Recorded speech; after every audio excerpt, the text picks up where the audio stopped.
अगले दिन ठाकुर जी सवेरे उठे और देखने लगे यशोदा मैया देख तो नहीं रही, और ठाकुर जी चुपचाप गए महाराज जहां पर सारे मक्खन दूध दही रखे, वहां पहुंच के गौरस भंडार में।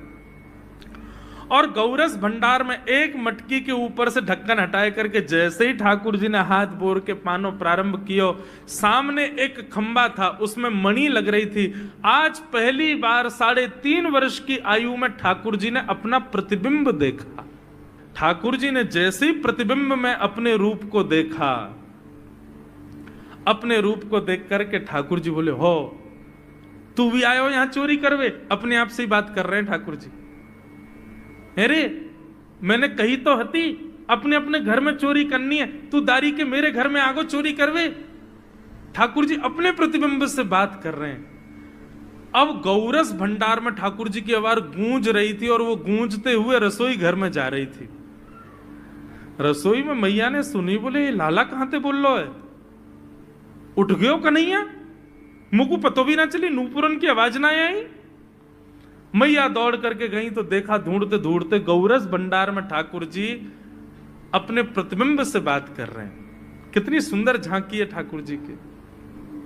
ठाकुर जी मक्खन पा रहे हैं। बोले अच्छा अब आ तो गयो है यहां पे, लेकिन सुन चुपचाप चोरी करके भाग जाइयो, मेरी मैया बहुत मारेगी तो को।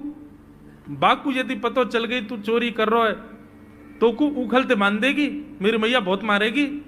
चुपचाप चोरी कर और निकल ले यहां से। ठाकुर जी चोरी की बात कर रहे थे, यशोदा मैया ने पीछे से सुनी, लाला ओ कन्हैया। ठाकुर जी घबरा गए, मैया कैसे आ गई? हाँ मैया, कौन सी बात कर रहे हो तू? अरे मैया देख हमारे घर में चोर घुसायो है।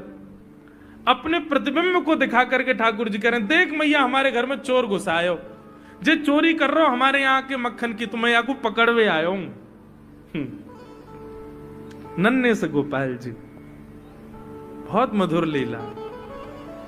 मैया हंस भी रही है और क्रोध भी कर रही। बोले अच्छा जो चोरी कर रहे हो? बोले हाँ। चल याकू तो मैं पकड़ लूंगी, लेकिन जे बता तेरे हाथ में मक्खन कैसे लगो? तू तो याकू पकड़वे आयो ना।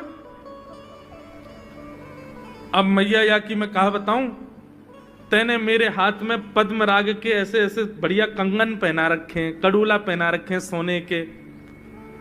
जब मैं धूप में निकलूं ना तो धूप की किरण से मुंह को बहुत जलन है जाए हाथ में।